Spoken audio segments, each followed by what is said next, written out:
I never believed that love could feel both like a sunrise and a storm until I met Daniel. We were two strangers in a crowded city cafe on a rainy Tuesday, both trying to escape the drizzle that made the sidewalks glisten. He was holding a book I had read 100 times before, and I couldn't help but comment on it. That was the beginning, the spark. It was casual, almost careless, but it changed everything. We fell into each other's lives with a kind of urgency that felt dangerous, yet irresistible. Text messages that lasted until 3 in the morning, coffee dates that stretched into evenings, and walks through the city that never seemed long enough. Daniel made me laugh in a way that felt like freedom. He made me believe in something larger than myself, something worth risking. I loved him.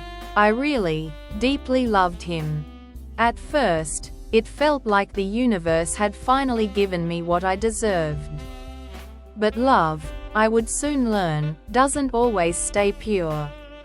It changes when tested, and sometimes it breaks.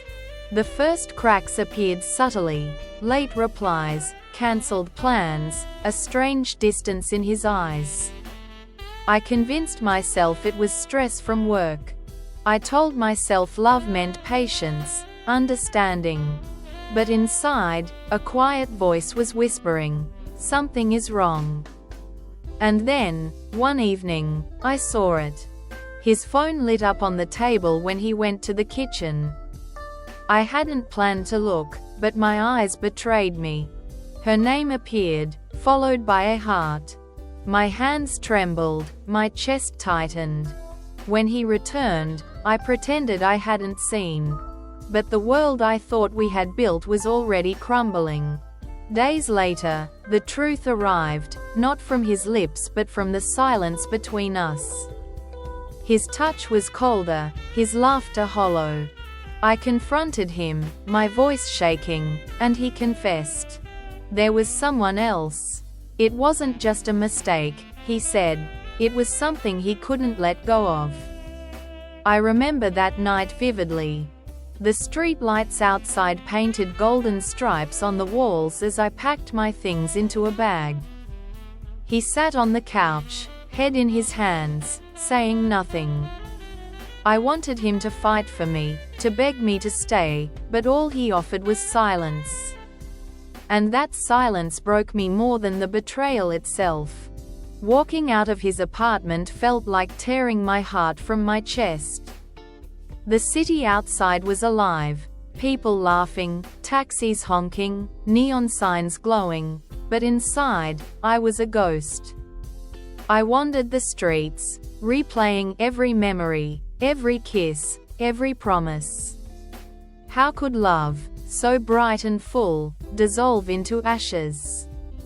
For weeks, I carried the weight of that betrayal like a shadow. Friends tried to console me, offering advice, cliches, even distractions. But nothing filled the emptiness. Nights were the hardest. I would lie awake, staring at the ceiling, remembering the way he used to whisper my name. I hated him. I missed him. I hated that I missed him.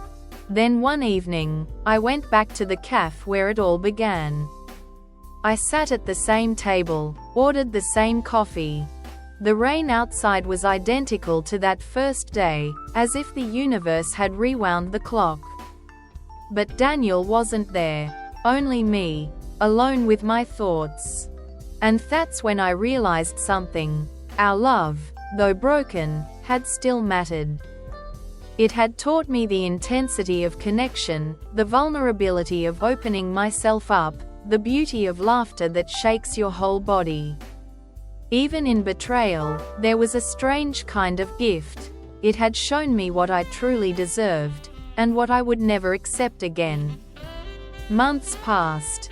Slowly, painfully, I began to heal. I started painting again, something I had abandoned when I was wrapped up in him.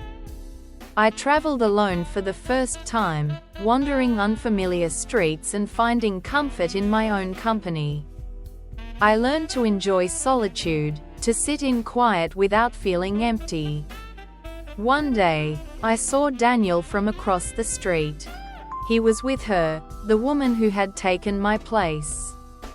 They looked happy, or maybe just distracted. For a moment, my chest tightened, but then, unexpectedly, I felt nothing. No anger, no longing. Just peace. Because I knew I had survived. I had lived through the storm, and though it had scarred me, it hadn't destroyed me. Love had betrayed me, but it had also shaped me. It had burned me, but it had left behind light. I would always carry a trace of him in my heart, but not as a wound, more like a faded scar that reminds you of who you used to be. And so, when people ask if I believe in love, I still say yes. Not because Daniel stayed, but because even in losing him, I found myself. And that, I think, is the most tragic yet beautiful ending a love story can have.